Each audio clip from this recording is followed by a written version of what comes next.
Hi guys, welcome back to my channel, and in today's video you will find out about people who play crucial roles in fashion trends. Who is creating trends and how do they become popular? In this two-part series, we are spotlighting 6 of the most influential fashion stylists who rule the global trends and consistently redefine the way we approach style. My name is Anna Gus, I'm a fashion journalist, content creator, and you are watching the short fashion therapy channel in which I talk about fashion designers, brands, and trends.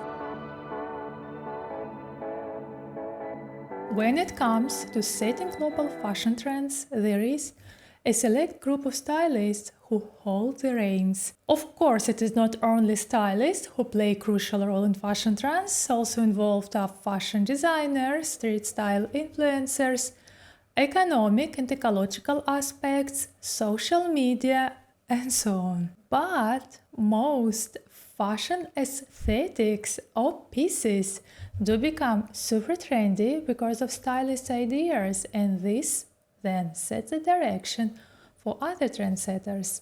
These stylists shape what we see on TV, red carpets, magazine covers, and even in our everyday wardrobes. From collaborating with A-list celebrities to influencing runway collections, these top stylists are the true trendsetters.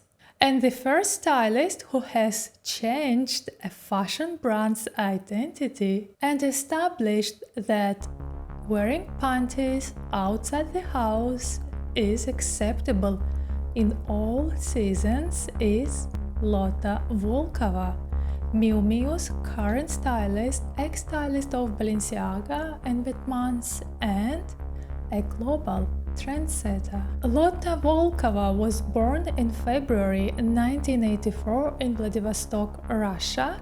At the age of 17, she moved to London to study at Central St. Martin's College of Art and Design. After 2 years of studying there, she set up her eponymous brand Lotta Skeletrix, which was later showcased at Dover Street Market in London. At the same time, she started to work as a stylist for Dazed and Confused Japan, Tokyo On, and Harper's Bazaar Russia, and realized that she wanted to focus on being a stylist. In 2007, she closed her brand and moved to Paris to work as stylist. In Paris, she met the fashion designer Demna Gvasalia, who worked at Vetements at that time, which was a game-changing meeting for both of them. Reportedly, Demna showed her the first lookbook for the new Vetements collection, and she heavily criticized the styling. Off the back of this, she was hired to the role of stylist at the fashion house. Together, Lotta and Demna have changed the rules for how models have to look.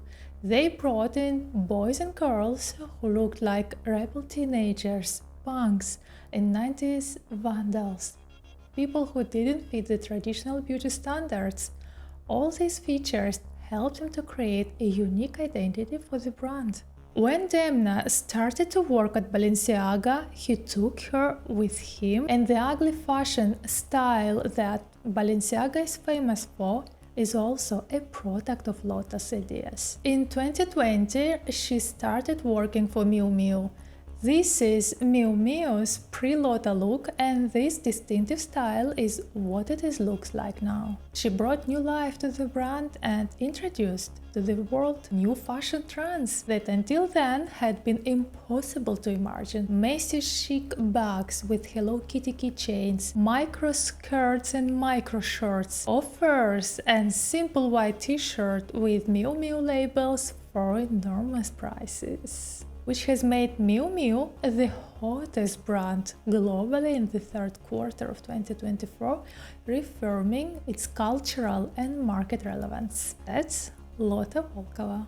The next stylist I want to talk about is not only a massive trendsetter, but was also the first stylist who influenced women's style globally through a TV show. If you were and still are obsessed with Manolo Blahnik heels, Fendi baguettes, Galliano's iconic Dior newspaper dress, or the tutu skirt, you might know who I'm going to talk about. Even 20 years after Sex and the City ended, Patricia Field is a legendary and influential figure in fashion. She has worked for such The Devil Wears Prada, Second Act, and Confessions of Shopaholic. Patricia was born on February 12, 1941, in New York City to immigrant parents from Greece and Armenia. She initially studied philosophy and government at New York University, but soon shifted her focus to fashion. She opened her first boutique, Pants Pub, in Greenwich Village in the 60s, which became a center for young people who wanted to get really trendy, affordable, and unique pieces. Field's big break came when she was hired to style Sex and the City, and the whole world found out about her. Interestingly, SAS already had a stylist, but the cast weren't happy with the one they had, and Parker recommended Field. As Field said in one interview, she brought a book about Betty Page, referring to the 50s pin-up model, and the director liked this. She was responsible for Carrie, Charlotte, Miranda, Samantha's outfits. The show's style had a huge impact on trends, changing how women dressed. High-low mix, popularizing designer bags and shoes, combine street market and high fashion. Carrie's nameplate, necklace, and her Manolo Blahnik heels became a cult of a whole era. Throughout her career, Field has earned an Emmy Award and several more nominations, as well as an Academy Award nomination. Patricia Field introduced several iconic fashion trends that have left a lasting impact on the industry. Statement accessories, she popularized bold, unconventional items like Carrie's Bradshaw, Fendi baguette, Manolo Blahnik heels, and oversized flower brooches, making accessories integral to outfits. Tutus as everyday wear transformed the tutu into a fashion staple through Sex and the City. And of course, logomania, pieces like Galliano's Dior newspaper print dress.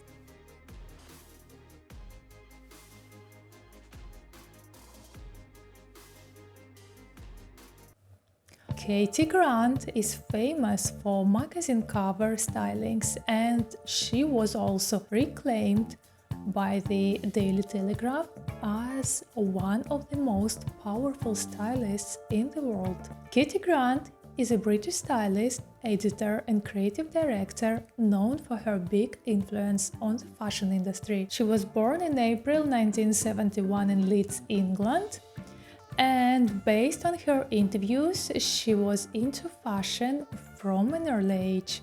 Around 15, she began taking night classes at the local college in sculpture, light drawing, jewelry making to improve her design skills. She then attended Central St. Martin's College of Art and Design, but everything changed when she met the photographer Rankin.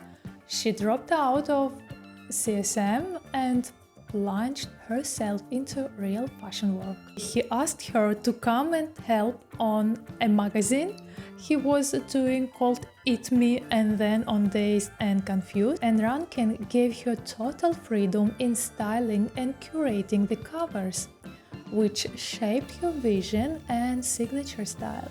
Katie dressed the Spice Girls for their Spice Up Your Life launch in 1997, and she prepared outfits for each of them, but they hated everything that Katie and her team got, and they wore their own clothes in the end, except Melanie C, who wore something from Adidas pieces, and Victoria Beckham, who chose something from Gucci. This might have seemed a nightmare to a stylist at that time, but by 2003 she had styled nearly 20 Louis Vuitton fashion shows.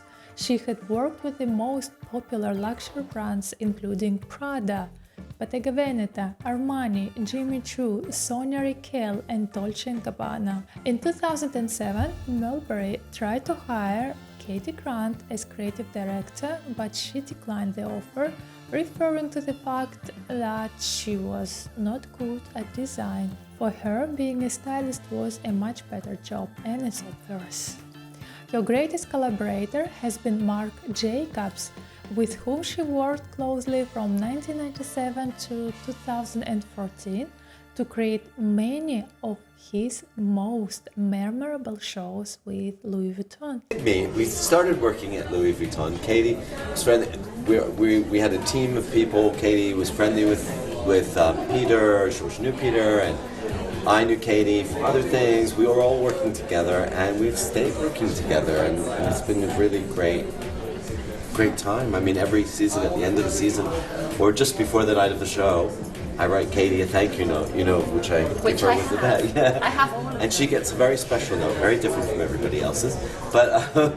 And it's always just thanking her, because it's always such a great. It's a very difficult process putting together a show, and there's ups and downs, and days you feel more secure and more insecure, and whatever. But we enjoy it, and I think we go through it with a lot of energy and passion, and it does. They were on the same wavelength and connected to the same universe. She worked with Marc more than a stylist. She participated in choosing fabrics, accessories, and everything else related to the collection. Then, in 2009, she launched the Love magazine. The publication quickly became known for its avant-garde fashion editorials and bold storytelling, featuring high-profile models, celebrities, and unconventional beauty. But after 11 years, she left Love. Soon after, she founded Perfect magazine. She described this project as more than just another magazine. It works as a creative agency that blends her experience in styling, branding, and content creations. The Love and Perfect magazines are true examples of exceptional styling and creativity.